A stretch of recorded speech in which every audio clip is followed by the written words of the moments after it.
Mga katiwala, Father Iao Sevilla po ini.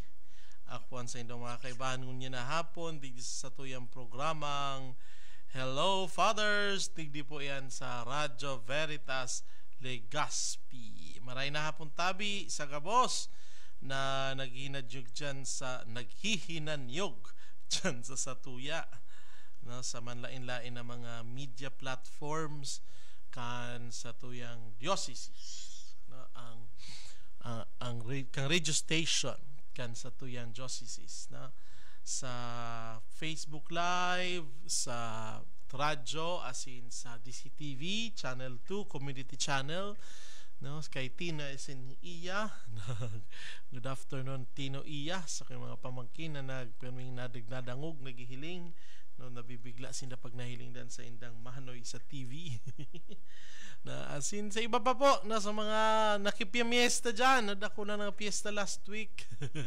ginubatan ang islag and last Saturday rather and diocesan feast niya to no, sa pag-honra niya to kay Nuestra Señora de Salvación no, ina kay danay na kaligtasan no? Ina kan sa tuyang kaligtasan na so dakol po so yaon duman dakol so nagduman kang Sabado no.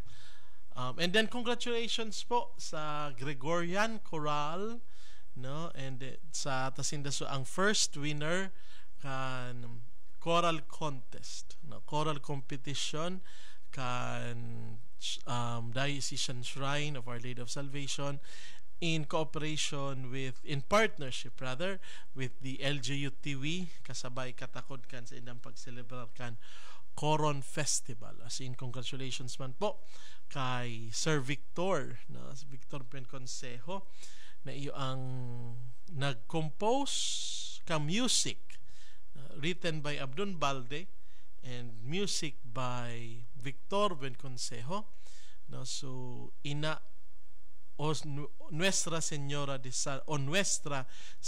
Salvación. Iyo po ito so contest piece ninda. No? So iba-ibang interpretation. No, iba-ibang interpretation of course. There is in a contest there is always a winner. No? So, sa bagay gabos man sinda winner ka to eh. Apat na grupo, second, first and champion and consolation prize. Di gabos may everybody happy. No, that was the first no, so duwang grupo ang from Cathedral if I'm not wrong no, so ani Voce something di ko lang alam kung saan sa the base pero based yata sa Cathedral man hanli man sa imanlain-lain I'm not sure no, pero nailing ko garong mga taga-sintag sa itong grupong ito and then iba pa. There is one from San Jose no?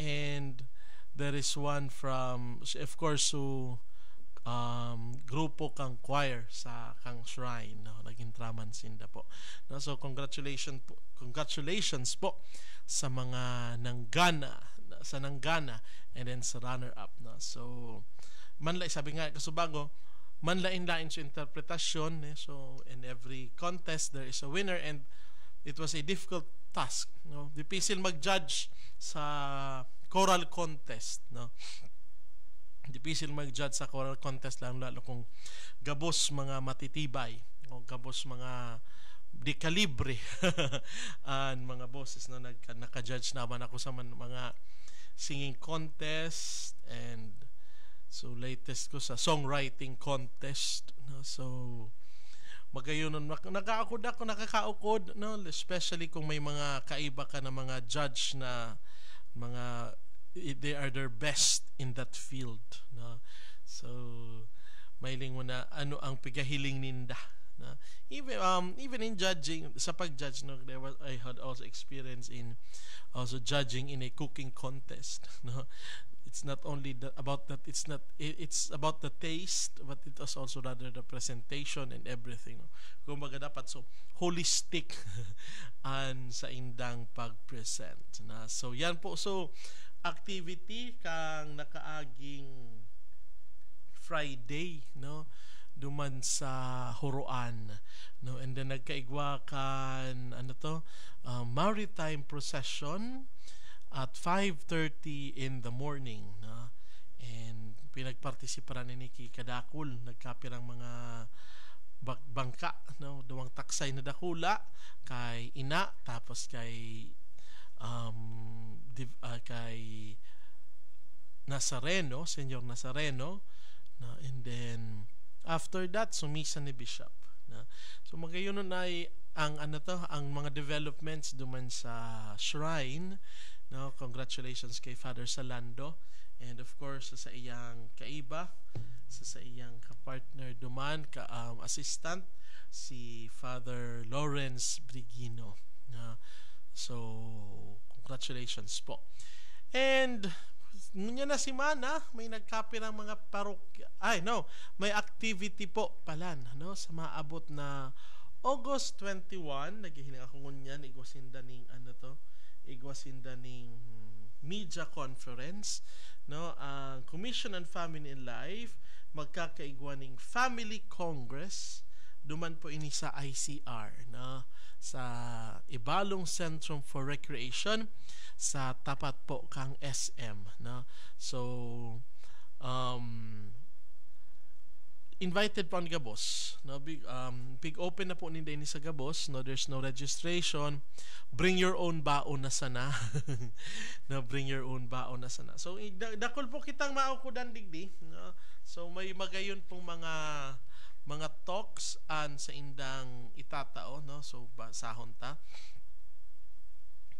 And sa indang mga speakers, si Valerie Escalona, journalist po kan EWTN and spokesperson of ALFI. Dr. Antonio Toralba, a family and youth educator, and Dr. Daphne Ong, a psychiatrist. No? So po kita, no? So let us take this opportunity to attend and to learn, no?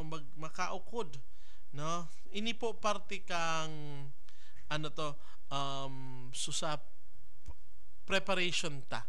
Nasa preparatory phase baga po kita kan sa tuyang sa tuyang 75th year anniversary, you know.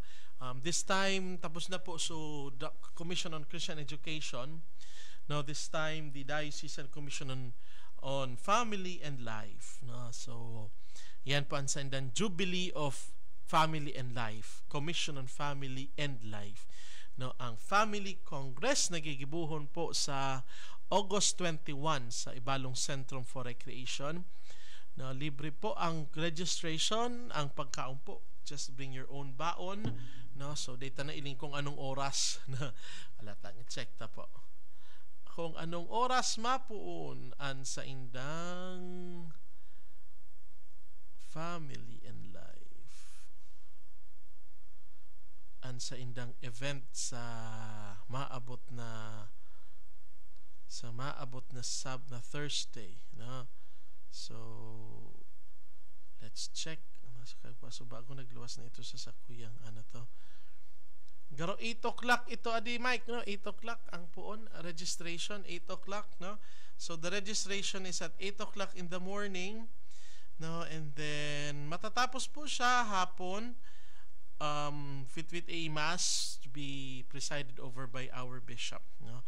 So again, yan po ang ipag-ibitar niya mo sa Gabos, no. This is open for all, no, because every commission mo mga katiwala, no, ang lambang komisyon magkakaigwaning celebration para sa Jubilee, no. Yan ang Jubilee of Commissions, no.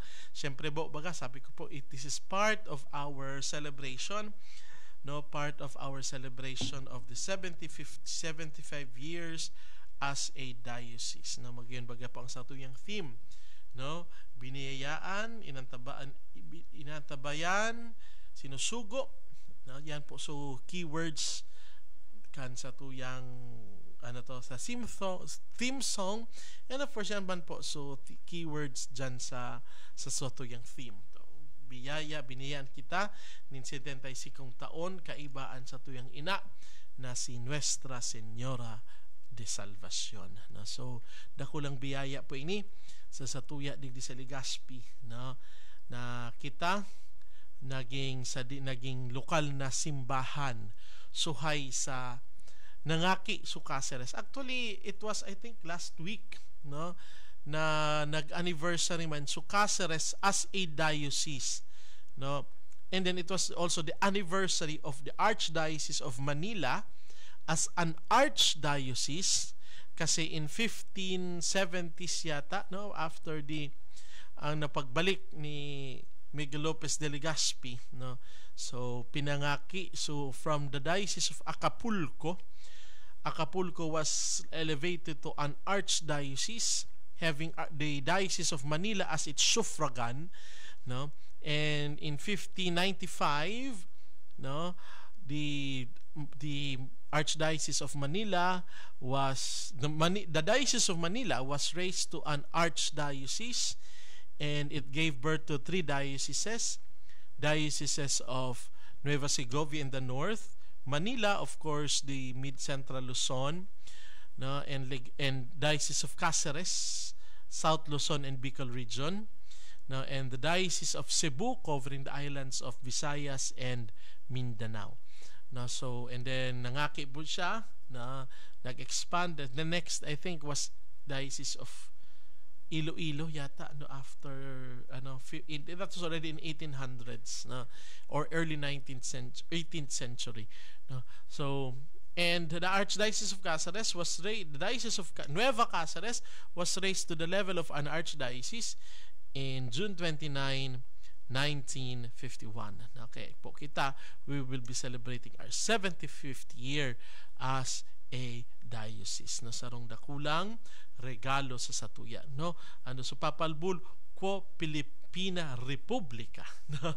So kaimportante po yan sa mga seminarista, no? That is part of the comprehensive exam, no? The papal bull that declared Archdiocese of Cáceres as an archdiocese, and Legazpi and Sorsogon as its suffragan, no, ko Pilipino Republika. So dakulon po mga events po sa statutong diocese ngunya na taon bilang preparation kan mga komisyon sa pagselebrar niya akong 75th year. Makakatiwala, mabalik tabi kita pagkatapos ng Kapirang Pais.